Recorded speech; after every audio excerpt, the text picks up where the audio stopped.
WNYC Studios is supported by Odoo. When you buy business software from lots of vendors, the costs add up and it gets complicated and confusing. Odoo solves this.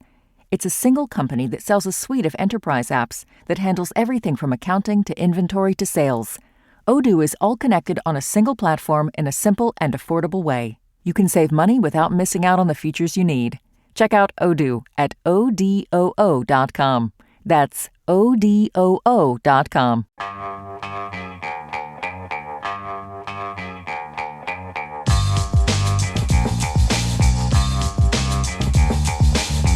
It's the Brian Lehrer Show on WNYC. I'm producer Amina Serna, filling in for Brian today. Good morning again, everyone. Nicholas Enrich spent 2 decades as a global health official at the U.S. Agency for International Development, or USAID, working under 4 presidents, Republican and Democrat. Then, on Inauguration Day 2025, the Trump administration issued an executive order which began to unravel the agency. By July, the federal agency that had fought AIDS, malaria, and famine across the developing world was effectively shuttered. Enrich watched it happen from the inside, documented it in real time, and filed a whistleblower disclosure that made it to the U.S. Supreme Court. He has now written a tell-all book about it. It's titled Into the Wood Chipper, a whistleblower's account of how the Trump administration shredded USAID. The title taken from Elon Musk's own words. Nicholas Enrich, welcome to WNYC. Thank you so much for having me. And listeners, we want to hear from you. Do you work in foreign aid or global health? Or did you? Have you seen firsthand what the dismantling of USAID has meant on the ground? USAID works with many different contractors on the ground, so if you've worked alongside their mission, we want to hear from you as well. How did it impact your work? Give us a call now at 212-433-WNYC. That's 212-433-9692. You can also text that number. Nicholas, your book opens up with you on a ski trip in British Columbia on Inauguration Day 2025 on vacation, learning about the executive order pausing foreign assistance while you were waiting for your shower to warm up. So take us back to that moment for you and to that executive order. How did it begin the unraveling of USAID?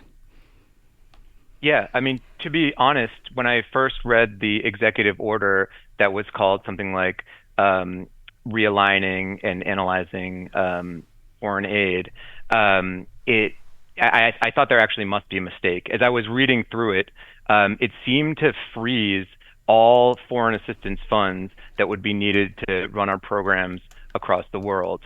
I recognized that with the Trump administration coming in, that they would be looking at reevaluating what foreign assistance looked like and how it met with their priorities, which is something that any administration does. And the job of a civil servant like myself was to make sure that they have that understanding and can implement the policy in accordance with their own priorities. But in this case, the way that it was worded almost seemed to suggest that they were talking about freezing ongoing programs, which would result in the immediate interruption of life-saving services to millions of people around the world, the interruption of clinical trials and testing new drugs and other catastrophic impacts that would have. So I almost didn't believe it at first. And it wasn't until later that week when Secretary Rubio issued a follow-up to the executive order telling us that there needed to be stop work orders issued to all of our work overseas, that it started to dawn on me that this actually was going to be the policy of the United States, was to pull the rug out from under all of the recipients of foreign assistance around the world. You served under 4 administrations, as I said in the introduction, 2 Democratic and 2 Republican, and you describe your career ethos as one of nonpartisan public service. So can you explain the long-held mission statement of USAID for listeners who might not be familiar, and how did it, historically broadly receive bipartisan support? Sure. USAID was the federal agency that was responsible for administering foreign aid and international development around the world. It established in 1961 under the Kennedy administration. It was basically established to serve as the embodiment of American generosity and goodwill, and as a tool of soft power around the world to build partnerships with countries and to make the world a healthier and happier place.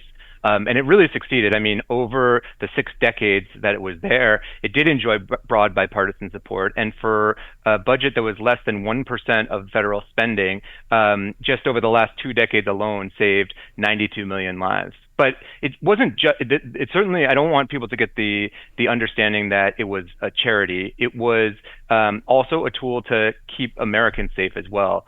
I was the top global health official at the agency, and in global health, the work that we did kept Americans safe from the spread of infectious diseases by helping other countries develop systems to more early detect and respond to potential infectious disease outbreaks before they could become massive outbreaks that would, potentially spread to our borders. And also the partnerships that we built over these decades with other countries increased stability. By improving health in other countries, it reduces things like migration and conflict, and makes the world a better and safer place for the U.S. to operate in around the world, which has benefited all Americans over the past 6 decades. So that's on the long-held bipartisan support in this country. But the title of your book comes from a quote from Elon Musk, who said at the outset of his tenure as leading the Department of Government Efficiency that he would move to basically shut down USAID. He tweeted that he would feed it, quote, into the wood chipper. So talk about that moment. Remind listeners again what happened then and how you registered it. Right. So that was about 2 weeks into the Trump administration, and Elon Musk tweeted very, very early on a Monday morning that he had just spent the weekend feeding USAID into the wood chipper. And honestly, it was a pretty accurate assumption of what had happened to the agency where I had spent my career. I mean, his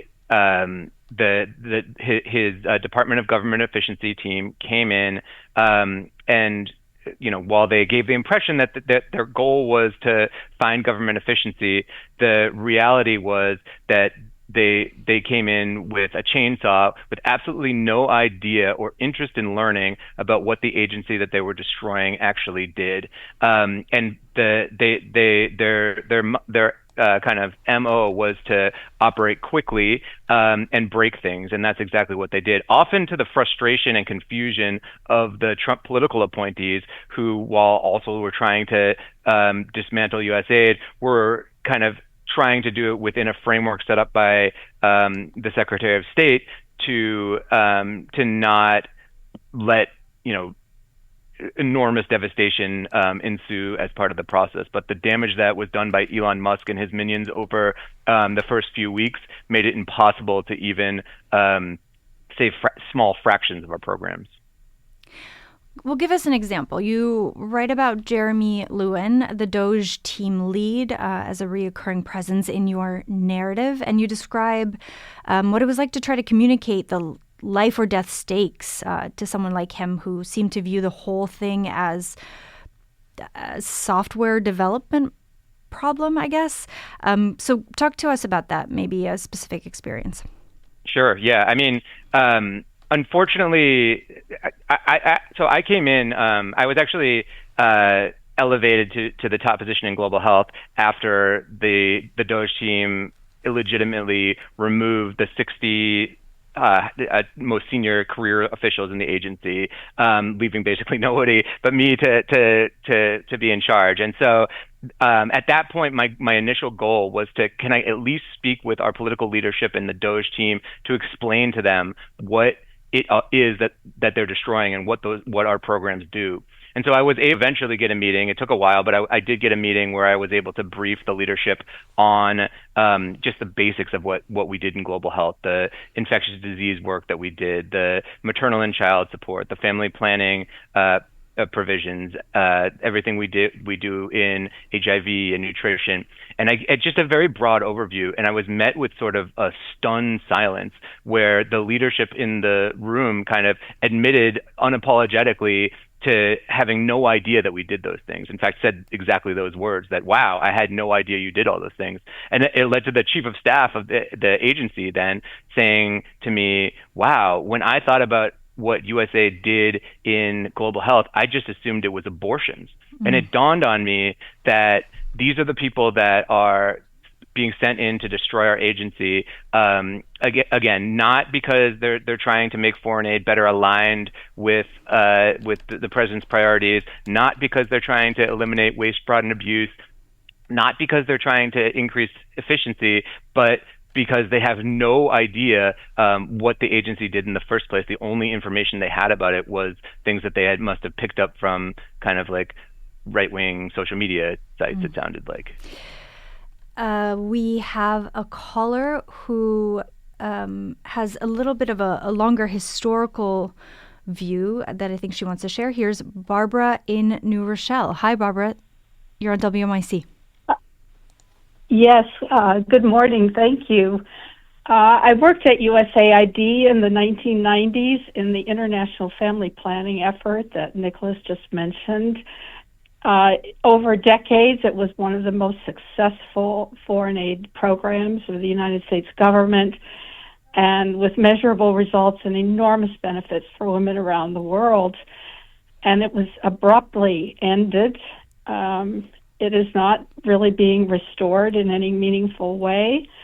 $10 million of contraceptives were destroyed in Belgium that were stored there, intended for use around the world, a total waste of taxpayer money. And this program never addressed abortion. There were so many monitoring efforts to ensure that family planning funds were never directed to abortion, so that was a total error on the part of the Trump people who came in with the misunderstanding that Nicholas described.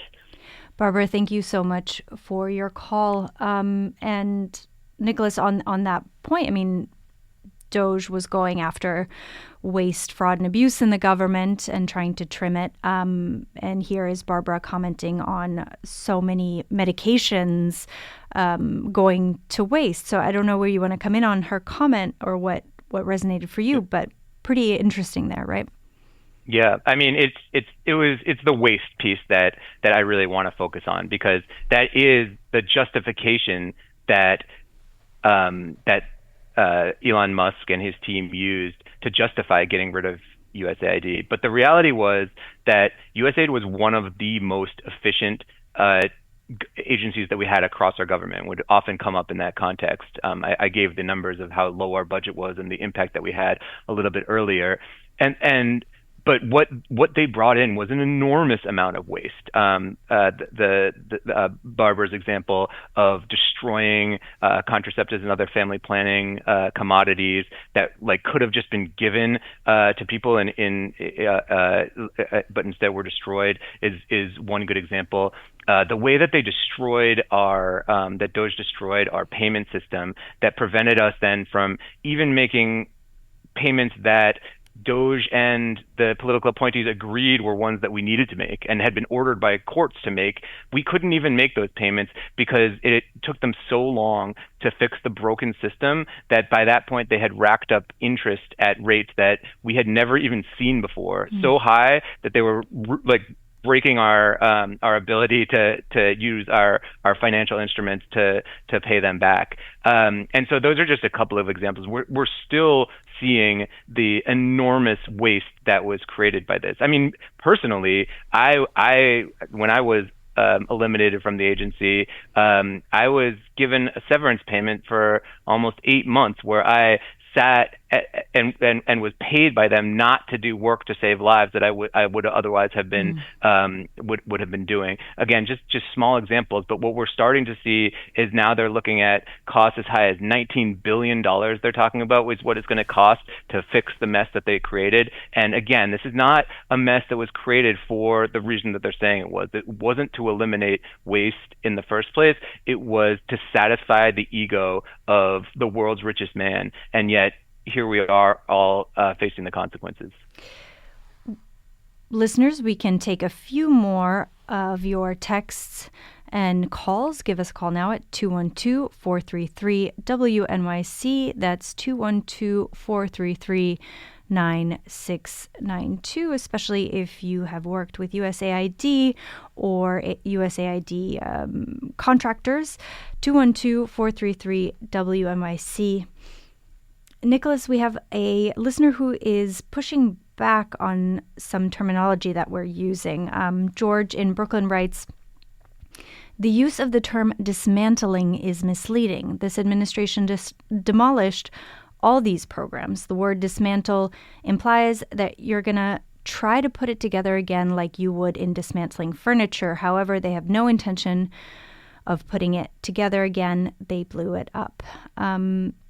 So talk about that terminology and just maybe actually the current status of USAID and how it's been absorbed into another government agency. Yeah, that's a fair point. I think dismantling is the most diplomatic way or euphemistic way that it can be put. In the subtitle of my book, I use the word shredded, and I think maybe that's a little bit more apt for what actually happened. This wasn't. As the writer noted, this was not a careful process by which there was a transition or anything like that.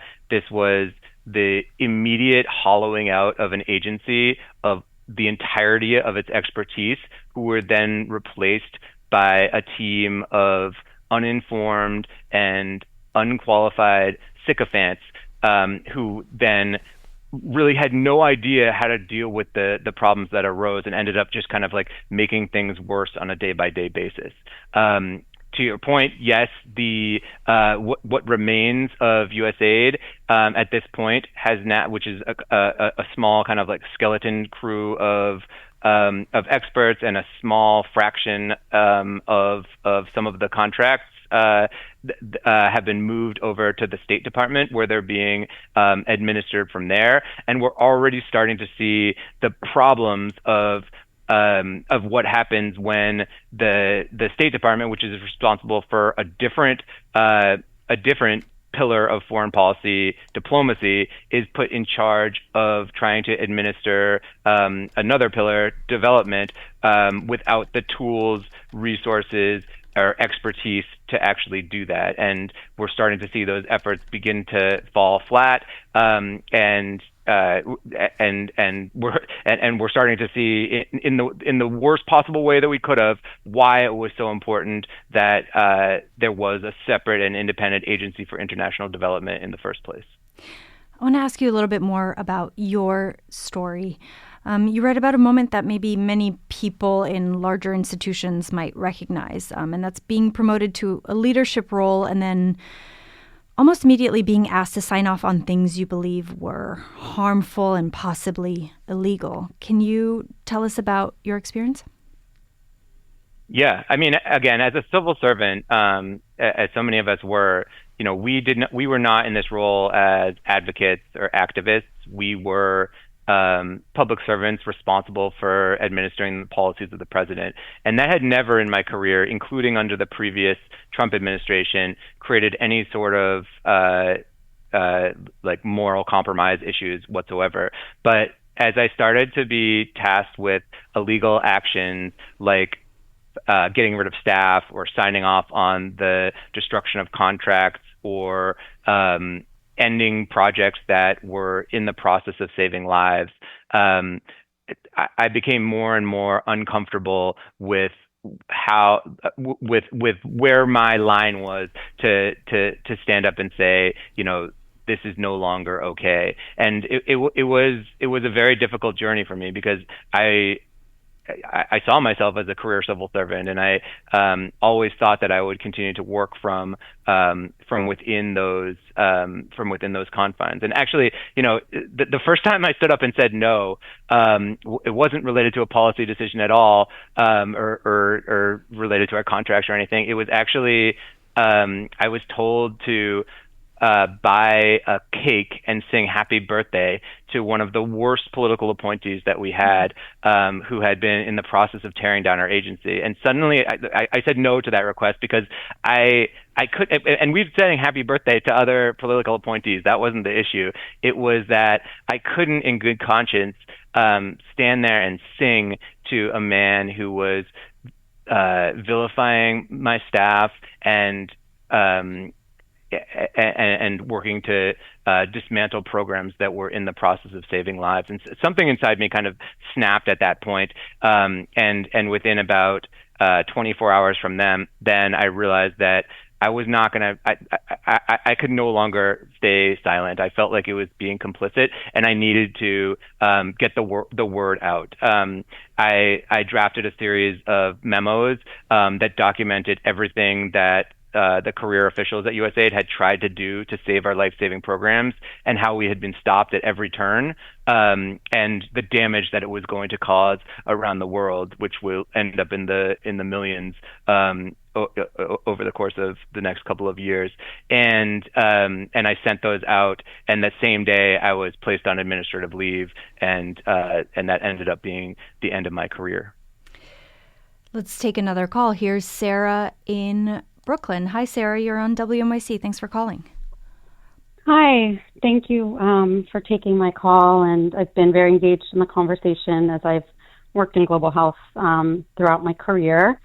And I worked directly with the USAID Bureau for Global Health for several years in the earlier 2000s, but I was let go last year from an implementing partner in the fifth year, so almost the final year of a family planning and maternal health safe surgical project.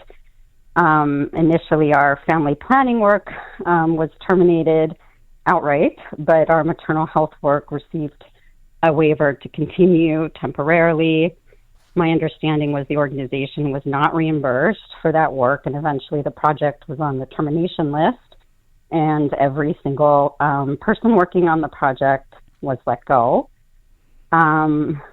Just wanted to say how devastating, that was to see your work sort of dissolve, especially as your project is in a year where it's kind of trying to process all of the research that you've invested in, and then have legacy come out of that, future research, future programming, all of that was sort of lost. And then just on a personal level, most people who worked on that project have not managed to find work. Mm-hmm. So how challenging it's been personally, and to see your colleagues as well suffer and, try to navigate with their many, many decades of experience where to apply that next. Right. And it was so much more than a job, but for so many people, we care about these issues. And then just maybe, on a different note, in addition to all of the international work that we know well, I know well, and all of us who work in the global arena, but USAID also, a lot of those funds were spent domestically on programs, notably like in the agricultural sector. So it has been like a really deep loss. Sarah, thank you so much for your call and sharing your story. Nicholas, the New York Times just had an article this week about how nearly all of the agency's 16,000 employees were laid off, and an estimated 280,000 contractors, it sounds like the work that Sarah was doing, also lost their jobs as well. Do you want to comment just on the layoffs? I'm seeing also that the District of Columbia has the highest unemployment rate in the nation at 6.7%, in large part because of major reductions, such as the one at USAID. Yeah, it's devastating. And I think this is one of the most underplayed parts of this story, because people are rightly focused on the massive impact that's happening around the world based on these cuts. But this is in no small part people's lives who had been dedicated their careers to making the world a better place, have been had their lives turned upside down. And these are not people who did this job for the paycheck, but that doesn't mean that they don't have children to feed. And the way that they were terminated and released with kind of without warning or without notice was truly unconscionable. And it makes me, I do want to go back to the caller's comment about the way the contracts were terminated as well, because so many of those who have lost their livelihoods were contractors and not just federal employees.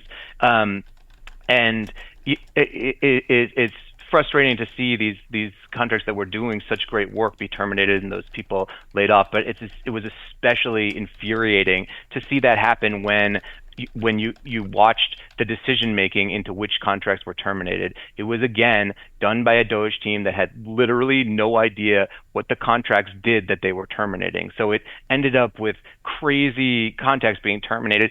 Forget about the life-saving ones that the caller called about, but they terminated, for example, the contract for potable drinking water for American staff in South Sudan, which made them have to immediately start rationing drinking water. They terminated the contract for one of the terminated contracts was for the system that is needed to manage terminating contracts. And so there was just this absolute chaos happening because they were terminating them without knowing what they did, without asking anyone. I remember thinking it felt like it was children playing in a toy spaceship, the way that they would press buttons and kind of see what happens. And ultimately,